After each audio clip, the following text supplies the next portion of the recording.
Halo, ketemu lagi di Sharing Santai dan hari ini gue mau ngasih tahu sedikit gimana cara gue beradaptasi stand up di masa pandemi.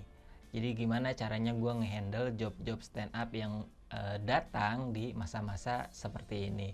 Tentunya ini informasi yang bisa dibilang penting nggak penting karena gue tahu tidak semua komik punya job. Em, Tapi mungkin informasi ini berguna buat teman-teman yang sampai sekarang masih takut nerima tawaran stand up virtual atau ya stand up yang konsepnya tidak seperti biasanya kita stand up, atau mungkin buat komika-komika yang udah pernah beberapa kali nyoba melakukan itu tapi belum menemukan celah supaya bisa menampilkan penampilan terbaiknya. Menurut gue sih ada caranya, ada triknya gitu supaya kita tetap bisa enjoy melakukan stand up di masa pandemi seperti sekarang ini.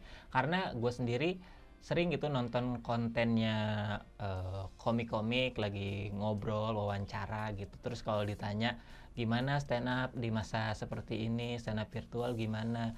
Yang sering gue denger atau yang sering gue lihat itu responnya adalah susah, eh, anyep, terus kayak nggak tahu harus ngapain. Sementara gue nonton mereka tuh kayak anyep di stand up virtual, seperti apa itu rasanya? Tidak relate gitu.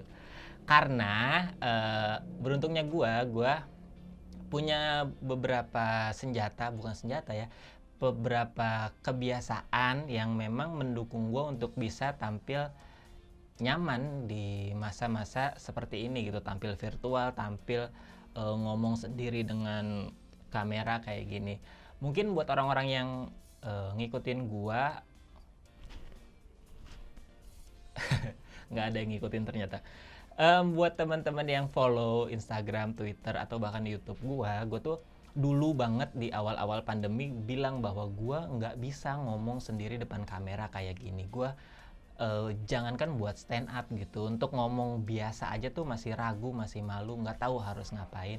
Sampai akhirnya pada saat seperti ini gue ngerasa bisa kok gue, aduh anjir, gue bisa kok gue setiap tampil virtual juga oke-oke aja kok penampilannya gitu, nggak pernah ngerasa aduh gue tadi jelek banget tampilnya.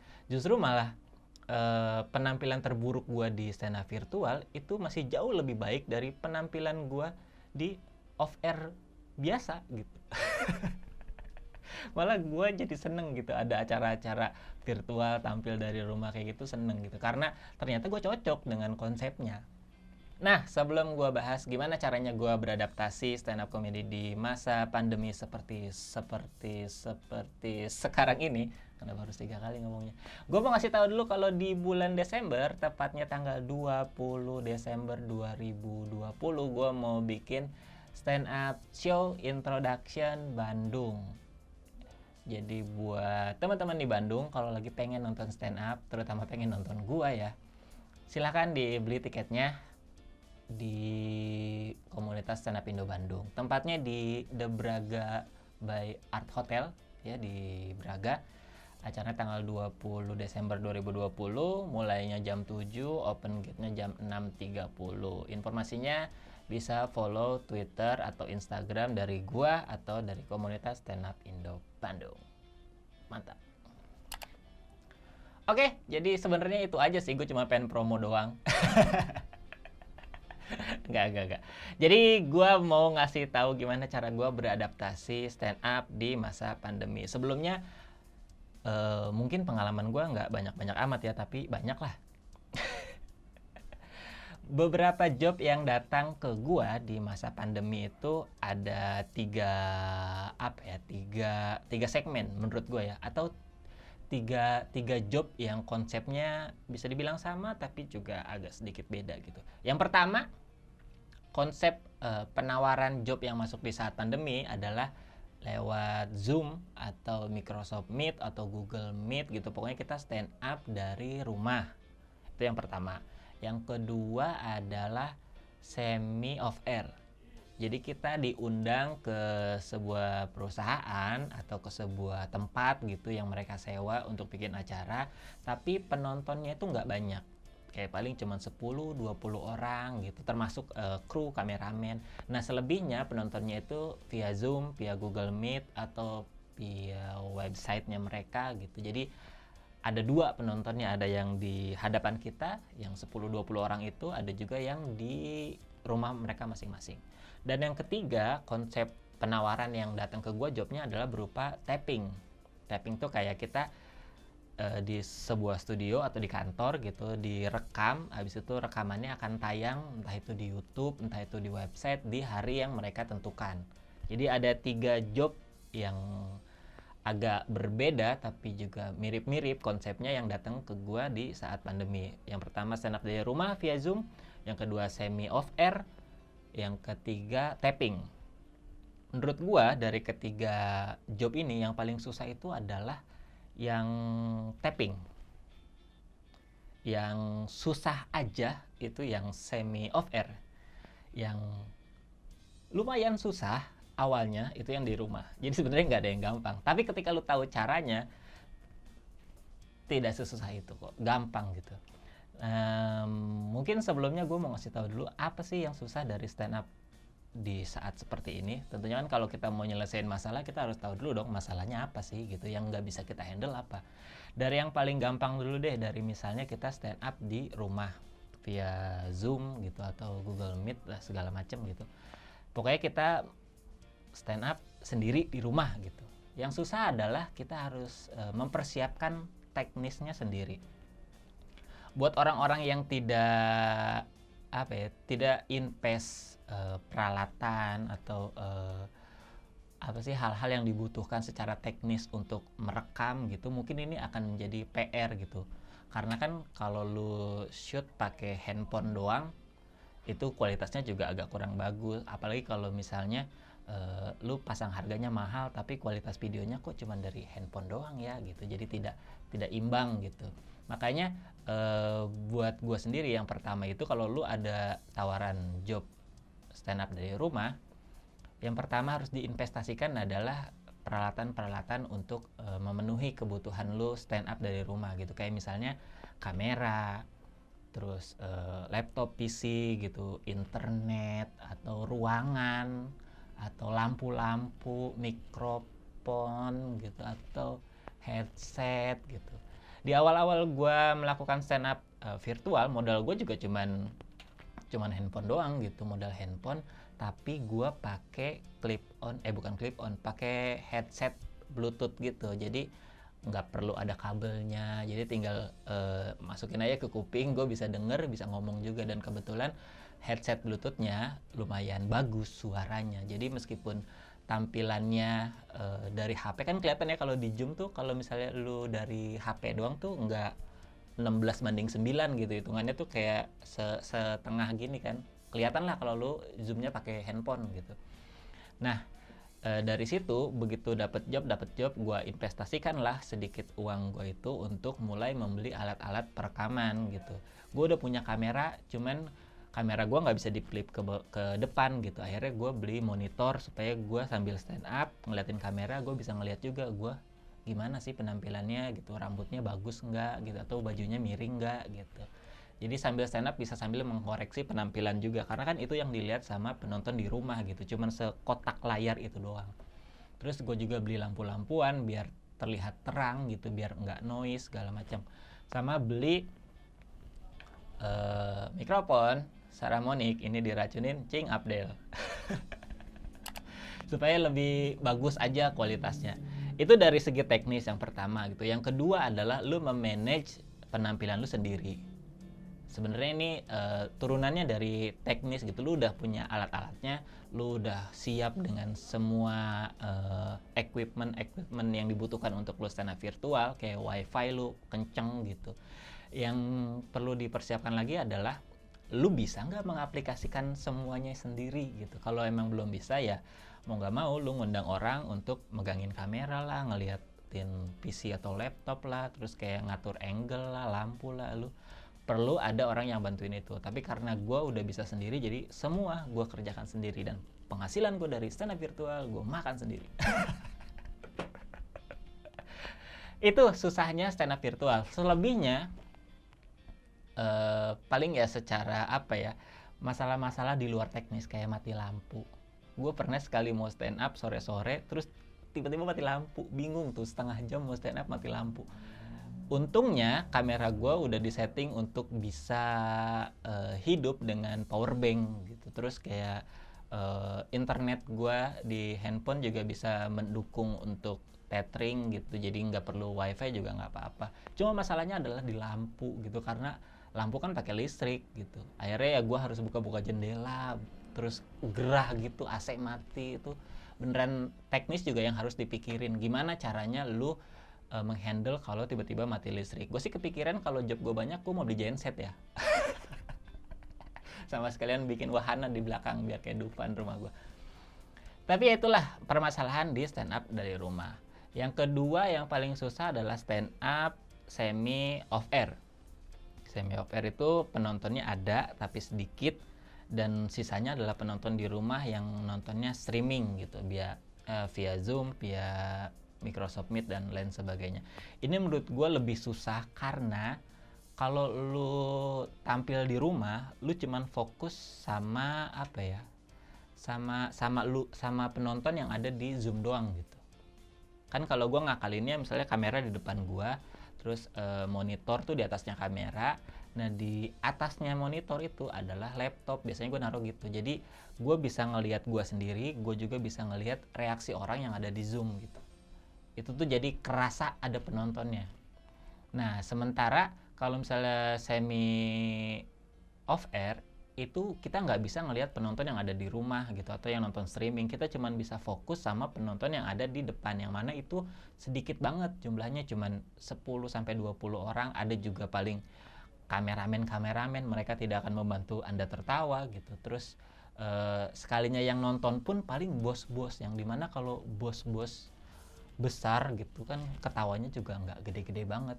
Udah gitu secara penampilan, secara hasilnya lewat video atau streaming, itu penampilan lu nggak terlalu bagus karena suara ketawa penonton pun nggak masuk kan. Yang masuk itu cuma suara mikrofon lu doang gitu yang disambungin ke digital gitu.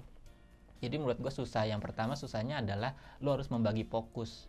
Lu harus menghibur yang di depan atau lu menghibur yang di rumah gitu. Kalau lu menghibur yang di rumah, lu nggak dapet reaksi di saat itu juga. Tapi kalau lu menghibur yang di depan, ini yang di depan tuh orang kerja sama orang petinggi nih. Mereka yang kerja kan, yang kameramen kerja, nggak mungkin ketawa. Yang petinggi juga ketawanya dikit, gimana ya gitu. Sementara lu yakin materi gue lucu nih, kayaknya kalau ditonton di rumah lucu nih gitu. Tapi gue kalau menghibur yang di rumah juga reaksinya gue nggak tahu. Jadi agak susah.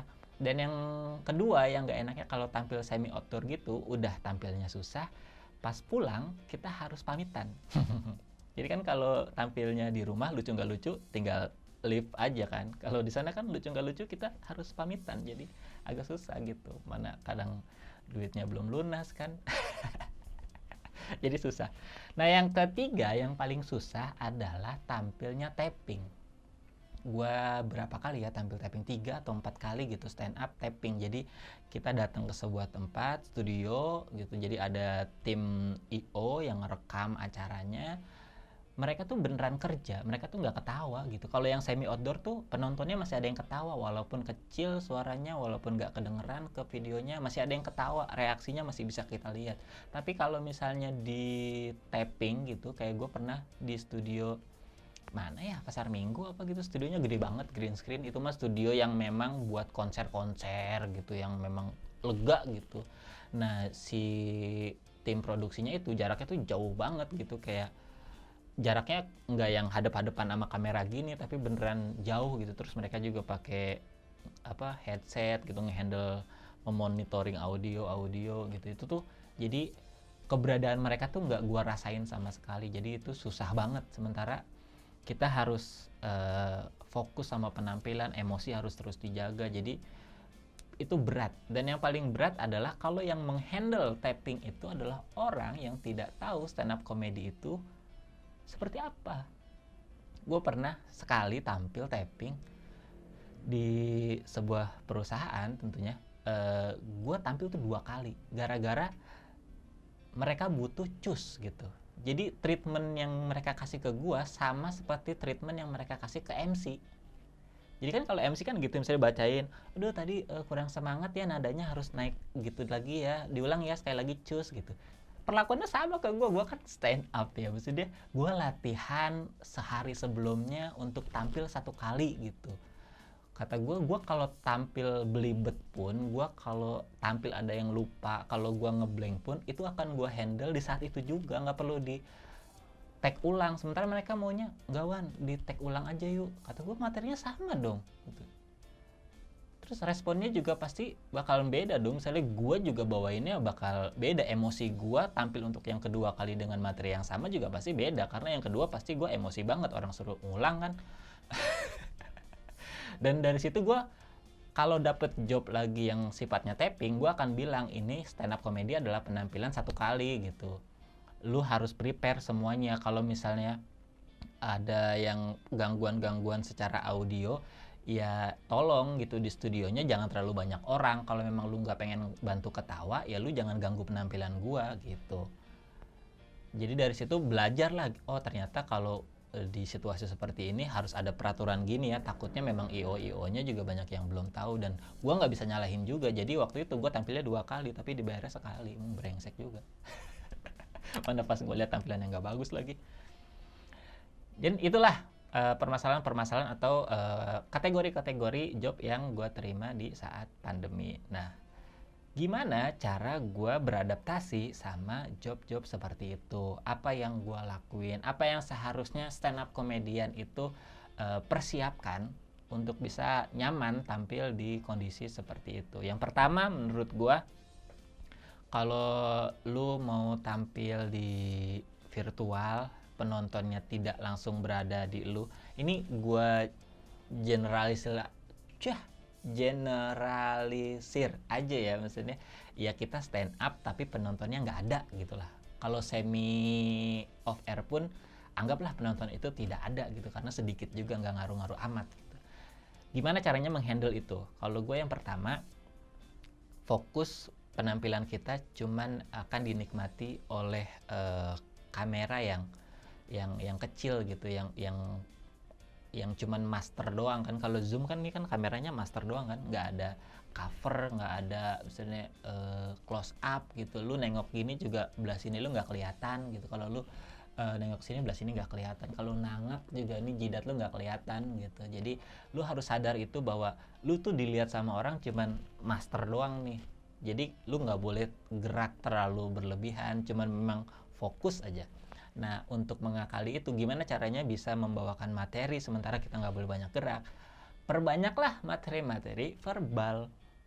Makanya tadi gue bilang, kenapa gue ngerasa gue ini cukup cukup beruntung gitu, cukup ngerasa cocok dengan stand up virtual, karena gue juga materinya banyak verbal gitu. Jadi gue juga nggak butuh gerak-gerak gitu, nggak butuh act out, nggak butuh lompat-lompat, nggak butuh joget gitu. Gue nggak butuh mimik wajah gitu. Gue bisa membedakan intonasi gue dengan cukup baik, jadi emosinya juga kerasa beda. Jadi lumayan mendukung lah kemampuan verbal gue di stand up virtual gitu.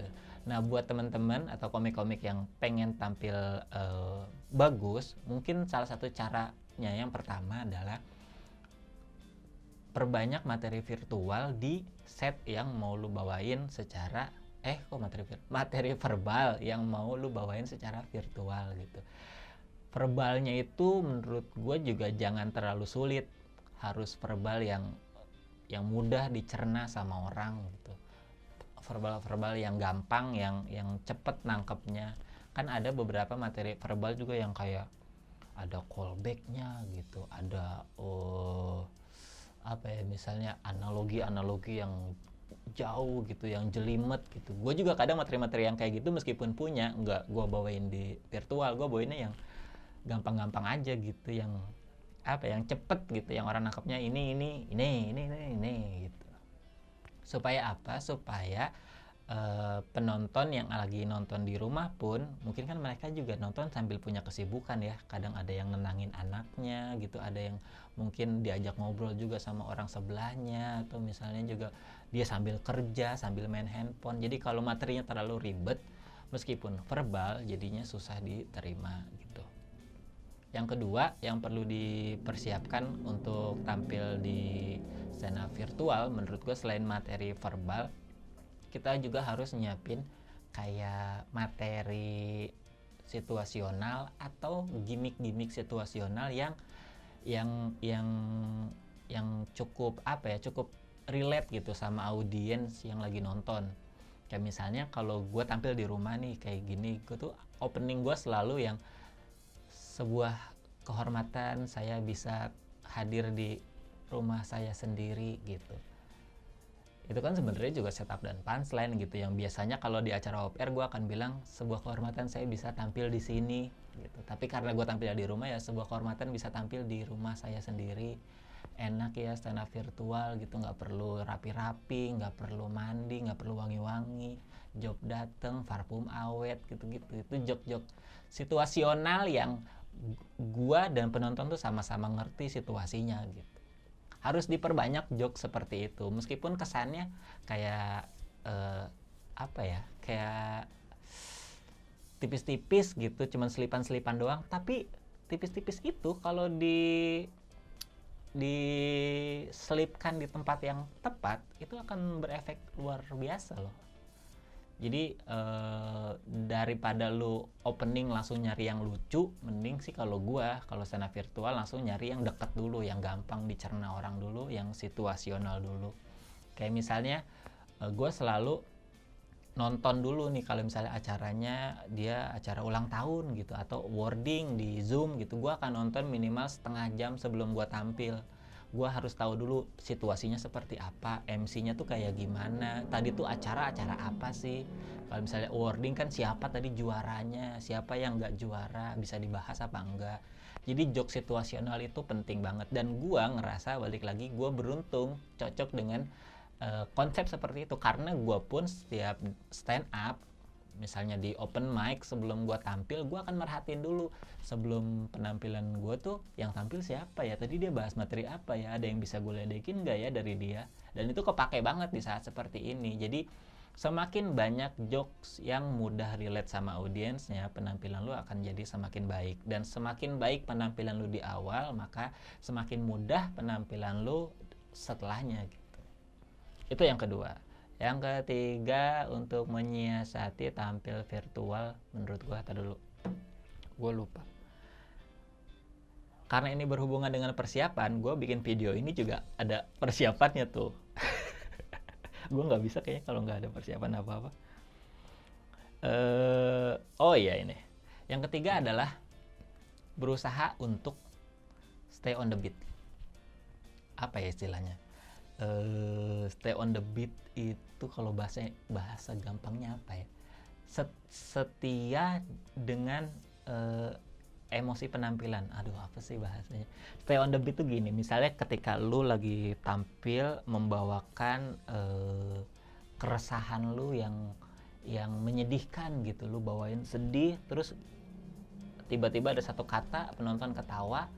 Nah, kalau jokesnya masih ada, ya lu nggak boleh cengengesan gitu, karena lu lagi sedih nih gitu, lu harus tetap kelihatan sedih gitu, terus lanjut materi lagi gitu untuk melanjutkan set yang sedih itu. Atau misalnya lu lagi dalam set atau jokes yang emosinya meluap-meluap gitu, lagi marah terus tiba-tiba ada yang ketawa, lu tidak boleh turun marahnya gitu. Kalau misalnya memang jokesnya masih ada lanjutannya, itu namanya stay on the beat. Tapi gue juga bahasa gampangnya apa ya, jadi tetap emosinya dikontrol gitu, jangan mudah terdistract sama situasi apapun. Dan susahnya adalah ketika lu tampil virtual sendiri kayak gini, lu kan juga nggak tahu ya reaksi penonton tuh sebenarnya ngerti nggak sama joke gue gitu, atau joke gue tadi lucu nggak ya gitu, atau responnya kayak gimana nih pas gue lagi marah nih, harusnya ini lucu nih penonton tapi kok nggak ada suaranya ya. Nah ini kan apa ya, yang pertama ya lu harus yakin sih sama jokes lu harus tahu nih jokes beneran lucunya di mana gitu, kapan gue harus melakukan jeda, kapan gue harus lanjut, kapan gue harus terabas kalimatnya gitu. Jadi memang lu harus yakin sama apa yang pengen lu bawain, dan balik lagi, beruntungnya gue karena gue dari dulu kalau latihan di rumah pun, kalau latihan sendiri pun, kan sebenarnya kalau kata Bapak Panji Pragiwaksono, tampil gini tuh sama seperti kita latihan ngebadanin aja, cuman kita dibayar gitu. Nah beruntungnya gue dari dulu tiap gue ngebadanin materi, tiap gue lagi ngapalin materi, ngapalin set yang mau gue bawain, gue selalu membawakan dengan emosi yang dibutuhkan gitu. Kalau materinya lagi butuh kesel ya gue akan emosi kesel gitu, butuh nadanya tinggi, gue juga akan bawain dengan nada tinggi. Jadi latihannya gue tidak cuma baca materi, tapi beneran langsung dibawain. Nah dari latihan-latihan itu yang sering gue lakuin, ketika gue ketika gue tampil sendiri kayak gini, gue pun jadi bisa mempertahankan emosi itu untuk tetap stay on the beat tuh, gue juga bisa terus gitu. Apa sih belibet anjir. Jadi sebenarnya latihannya adalah ya mulailah membadani materi atau menghafalkan materi dengan percis sama seperti lu akan tampil ada penonton gitu. Dan jangan ketika lu punya materi, gue nggak tahu sih, mungkin ada beberapa komik yang nggak butuh latihan, nggak butuh ngebadanin materi, yang tampil aja gitu, lucu-lucu aja juga ada. Tapi kalau gue kan nggak, gue semuanya scripted, gue butuh menghafal, gue harus tahu yang ini materinya emosinya seperti apa, yang ini nadanya seperti apa, yang ini mimik wajahnya harus seperti apa, tuh semuanya di set sama gue by script gitu, by perencanaan, semuanya harus kayak gitu. Kalau enggak mungkin gue akan banyak missnya gitu. Kalau semuanya improv tuh bakal banyak salahnya, banyak gagalnya gitu. Jadi pas latihan pun gue akan berusaha untuk membiasakan diri gue melatih emosinya harus seperti ini di jokes yang ini gitu, nadanya harus seperti ini di jokes yang ini gitu, mimik mukanya harus seperti ini di di materi yang ini gitu. Jadi udah terbiasa dari latihan, jadi pas tampil sendirian gini pun gue anggap sama seperti gue latihan ngebadanin, cuman mungkin gue harus lebih peka sama respon aja. Yang kalau ngebadanin kan beneran gak ada respon, tapi kalau lagi di virtual gini ada respon meskipun sedikit-sedikit, meskipun cuman kelihatan palanya goyang-goyang ketawa gitu, itu kan respon juga yang tetap harus peka untuk menghandle situasi seperti itu gitu. Terus yang keempat, caranya adalah untuk mulai terbiasa, tentunya kita harus membiasakan diri. Jadi buat teman-teman yang sampai sekarang ngerasa masih takut tampil secara virtual, mungkin karena belum pernah nyoba, jadinya takut terus gitu, jadinya ngerasa nggak bisa terus, padahal pas dicoba belum tentu nggak bisa gitu. Siapa tahu ya langsung nggak minat stand up lagi. Dicoba aja dulu gitu, dicoba dari yang resikonya paling rendah. Gua kan di awal-awal pandemi juga selalu nolakin job yang sifatnya virtual, termasuk dari Shopee dari Shopee tuh awal-awal pandemi masuk, terus gue tolak gitu. Cuman kemarin masuk lagi gue terima karena gue ngerasa gue udah bisa nih, udah siap gitu. Dulu alasan gue nggak bisa ya karena gue nggak tahu sama sekali situasinya bakal seperti apa, tantangannya bakal seperti apa, cara menghandlenya bakal seperti apa. Nah sekarang setelah gue udah tahu semua, ada tawaran masuk, ya gue terima lah, orang bisa kok gitu. Jadi untuk pertama kali ya dicoba dulu aja dari resiko yang paling rendah. Pertama kali gue memutuskan untuk gue harus bisa stand up virtual, itu yang pertama gue lakuin adalah gue mulai belajar bikin podcast di bulan puasa. Mungkin ada yang mungkin ada yang mengira bahwa ikut-ikutan aja nih bikin podcast. Sebenarnya tujuan gue bikin podcast adalah bukan untuk jadi podcaster, tapi untuk bisa stand up virtual gitu. Gue harus membiasakan diri dulu. Gue nggak bisa nih tampil depan kamera, ya minimal kalau misalnya audio doang, gue bisa lah ngeluarin intonasi via audio doang gitu. Karena gue ngerasa kan gue sama sekali nggak bisa nih, nol banget masalah stand up virtual. Jadi harus dilatih satu persatu. Gue nggak bisanya apa ya? Oh ini gue nggak bisa, latih dulu deh yang ini gitu. Gue nggak bisa yang ini, latih dulu deh yang ini. Sama kayak dulu awal-awal stand up gitu. Gue stand up nggak bisa apa ya? Oh gue nggak bisa megang mic. Ya udah latihan megang mic dulu aja yang bener gitu. Biar jangan jauh-jauh dari mulut, biar nggak deket-deket dari mulut, biar nggak kemakan gitu micnya. Nah gitu, jadi gimana caranya gue berlatih adalah gue harus tahu dulu gue kurangnya di mana, nggak bisanya apa, itu yang dicoba ditutupin satu persatu. Gue mulai membiasakan diri untuk ngomong by apa ya itu ya, by telepon bikin podcast kan waktu itu awal-awal dari rumah tapi berempat gitu lewat telepon. Gimana caranya mempertahankan suasana dengan audio doang. Ngerasa udah bisa, mulailah tampil dengan ada penampakannya, ada wujudnya gitu. Udah bisa lagi, terus gue ngerasa gue udah tahu nih setelahnya harus ngapain gitu, untuk nyari jokesnya harus ngapain. Tapi gue bisanya kalau rame-rame di podcast gitu, gue kalau sendirian nggak bisa. Gimana ya biar gue mulai terbiasa untuk stand up sendiri gitu. Waktu itu ditawarin untuk tampil di Comedy Lab Kompas TV. Nah di sana gue ngerasa tempat yang baik untuk gue berlatih stand up, karena waktu itu Comedy Lab Kompas TV udah nggak ada penontonnya. Gue jadi bisa ngerasain stand up tanpa ada penonton gitu. Dan gue ngerasa di situ resikonya juga kecil, karena gue kalau tampil nggak bagus pun masih ada talent-talent lain gitu, kayak ada host, ada bintang tamu lain yang mungkin akan ngasih respon untuk bikin segmennya itu tidak garing-garing banget gitu. Atau kalaupun penampilan gue nggak bagus-bagus amat, gue yakin editor Kompas cukup baik untuk mengedit yang bagian gue jelek.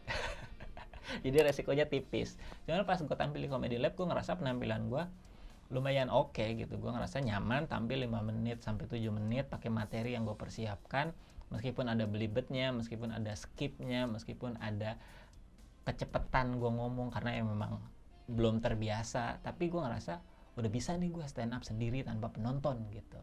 Nah dari situ mulailah nerima job-job stand up atau job-job virtual. Tapi yang pertama kali gue terima tuh jobnya bukan job stand up, job talk show waktu itu. Jadi diundang di perusahaan ulang tahun, disuruh stand up. Gue bilang gue kalau stand up belum bisa deh, kalau mau talk show dulu aja biar gue bisa ngehandle yang beneran apa ya, profesional gitu, bukan cuman lucu-lucuan di podcast yang nggak dibayar, atau misalnya tampil di TV yang banyak teman-temannya. Ini gue tampil sendiri, datang ke perusahaan, menghibur mereka, berinteraksi sama mereka.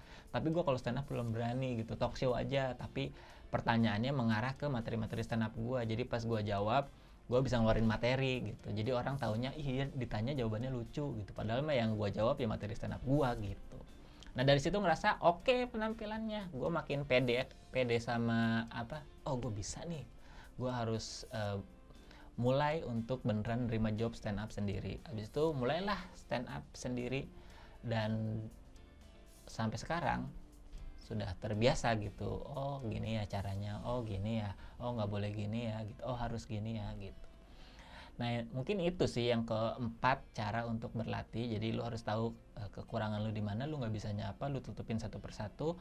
Lu kalau nggak berani banget tampil stand up sendiri, lu coba dari yang gampang-gampang dulu ya kan. Kalau gue dari podcast, abis itu bikin live Zoom sama teman-teman juga, abis itu Comedy Lab yang ada komik-komik lain yang bisa bantuin, terus talk show, abis itu baru mulai stand up sendiri gitu. Dan sampai akhirnya saat ini stand up-nya kalau virtual sudah berani pasang harga mahal karena ngerasa udah bisa. Dan terakhir, cara untuk berlatih stand up virtual menurut gue adalah ketika lu udah mulai mencoba, udah mulai membiasakan diri, belajarlah dari kesalahan-kesalahan lu tampil gitu. Sama lah kayak open mic gitu, awal-awal mungkin lu ngeraba-raba harus gimana, oh ini nggak boleh, ini nggak bisa, ini nggak bekerja jokesnya, yang ini orang suka nih, yang ini bisa nih masuk nih gitu. Jadi belajar dari setiap penampilan, nggak apa-apa salah, yang penting salahnya jangan sama gitu. Mungkin itu aja yang gue bisa kasih tahu dari pengalaman gue stand up virtual. Semoga kalian semua yang lagi nonton atau komik-komik yang lagi sering-seringnya dapat job virtual, tidak ada lagi yang di interview terus, aduh job virtual susah gitu. Karena gue kalau nonton pasti susah.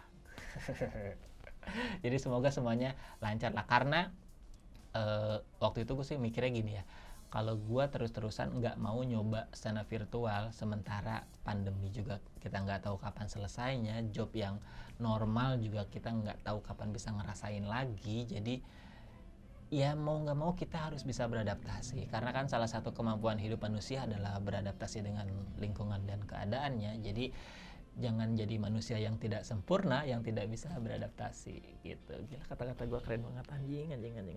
Ya buat teman-teman di Bandung, jangan lupa tanggal 20 Desember 2020 bakal ada Stand Up Comedy Show Introduction Bandung dari saya.